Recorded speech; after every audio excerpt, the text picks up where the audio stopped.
Capítulo 14, parte 5. Lições bíblicas. As crianças se deleitam na Bíblia.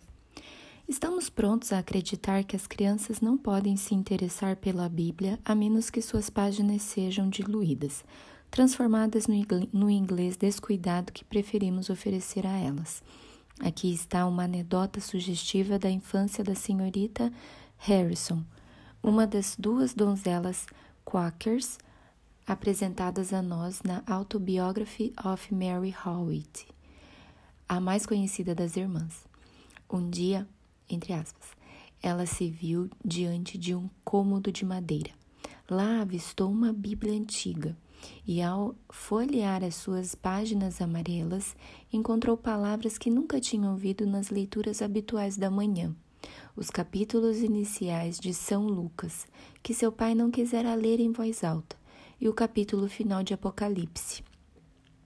A pequena e ávida menina de apenas 6 anos se apoderou do primoroso quadro do nascimento da grande criança no primeiro capítulo e da beleza da descrição da Nova Jerusalém no último, com um êxtase que ela costumava dizer nenhum romance nos anos posteriores jamais produziu.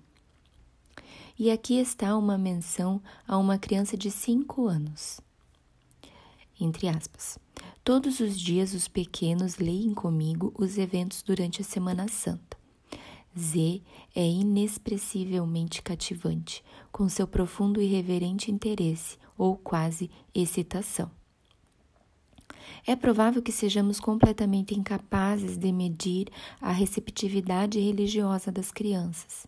No entanto, a sua aptidão para apreender as coisas profundas de Deus é um fato com o qual somos chamados a lidar com prudência e com reverência. E isso porque a atitude de pensamento e sentimento em que você coloca uma criança é o fator vital de sua educação, como até mesmo o darwiniano pode perceber. As crianças deveriam conhecer o texto bíblico. As crianças com idades entre 6 e 9 anos deveriam ter um conhecimento considerável do texto bíblico. Aos 9 anos já deveriam ter lido as partes de narrativas simples e adequadas do Antigo Testamento e, digamos, 2 dos Evangelhos. Por vários motivos, o Antigo Testamento deveria ser lido às crianças. As histórias dos Evangelhos, elas mesmas podem ler tão logo consigam fazer isso de forma bela. É um erro usar paráfrase do texto. O belo ritmo do inglês bíblico atrai as crianças com sua música cativante, e elas provavelmente conservarão ao longo da vida a sua primeira concepção das cenas bíblicas e também as próprias palavras com as quais essas cenas são retratadas. Esta é uma grande possessão. Metade dos discursos inteligentes que ouvimos hoje em dia e metade da inquietação subjacente a esses discursos deve-se a uma completa e perfeita ignorância do texto bíblico. Ataques sem atmosfera, perspectiva e proporção são apresentados às mentes desprotegidas e descontextualizadas dos homens, até que a Bíblia seja resumida à jumenta falante de Balaão, ou ao sol que parou ao mando de Josué.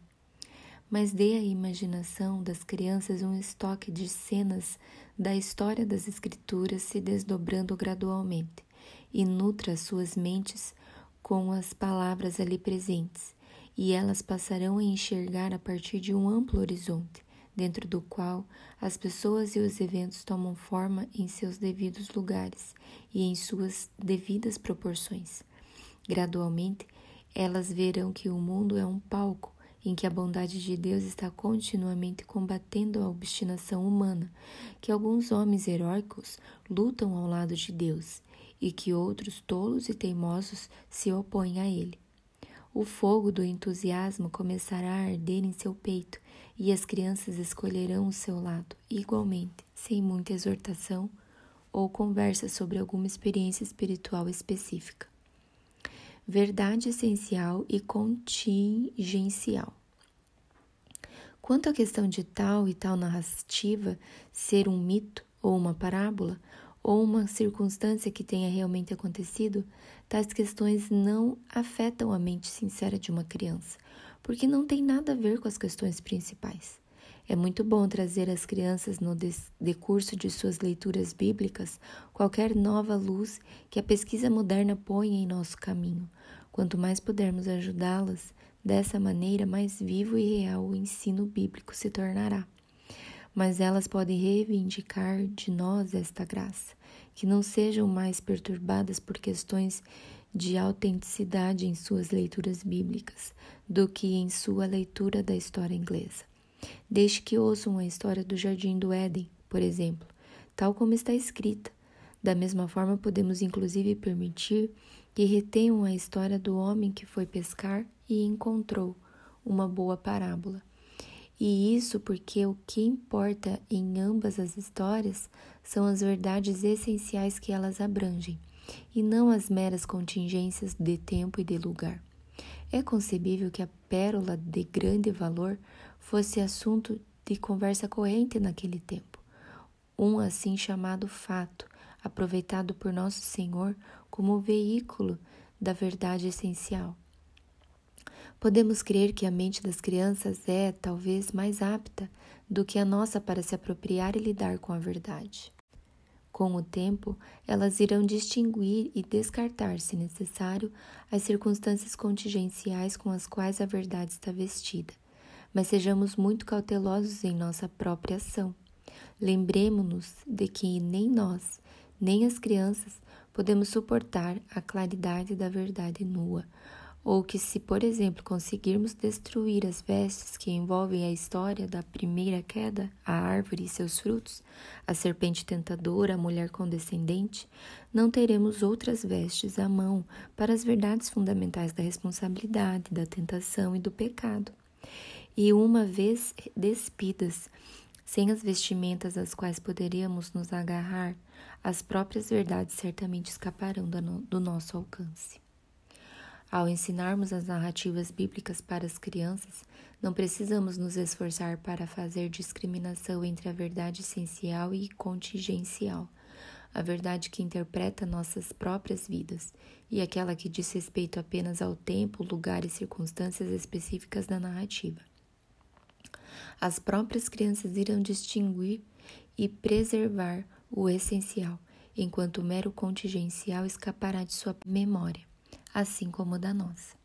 Portanto, faça com que as mentes das pequenas crianças sejam bem guarnecidas com as belas narrativas do Antigo Testamento e dos Evangelhos, mas a fim de que essas histórias possam ser sempre refrescantes e agradáveis a elas, é preciso cuidar para que o ensino da Bíblia não caduque em suas mentes.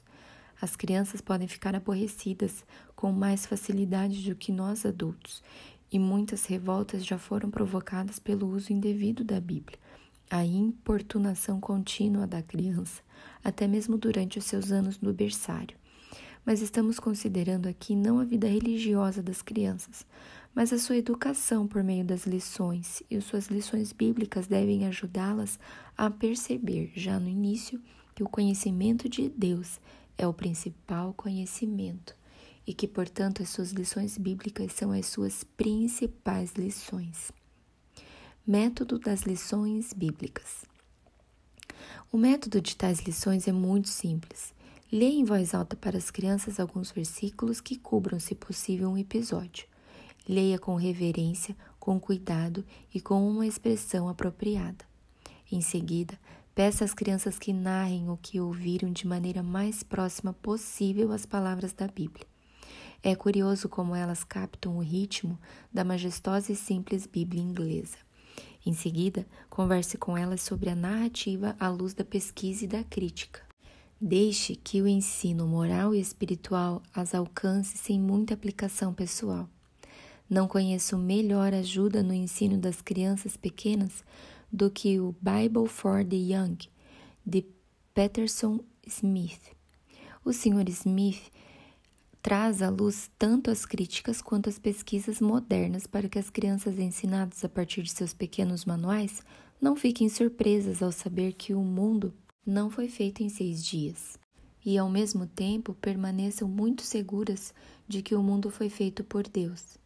O ensino moral e espiritual nesses manuais está em linhas amplas e convincentes. Ocasionalmente, ler em voz alta a lição do Sr. Smith sobre o assunto, depois que a passagem da Bíblia tiver sido narrada, pode ser uma ótima ideia.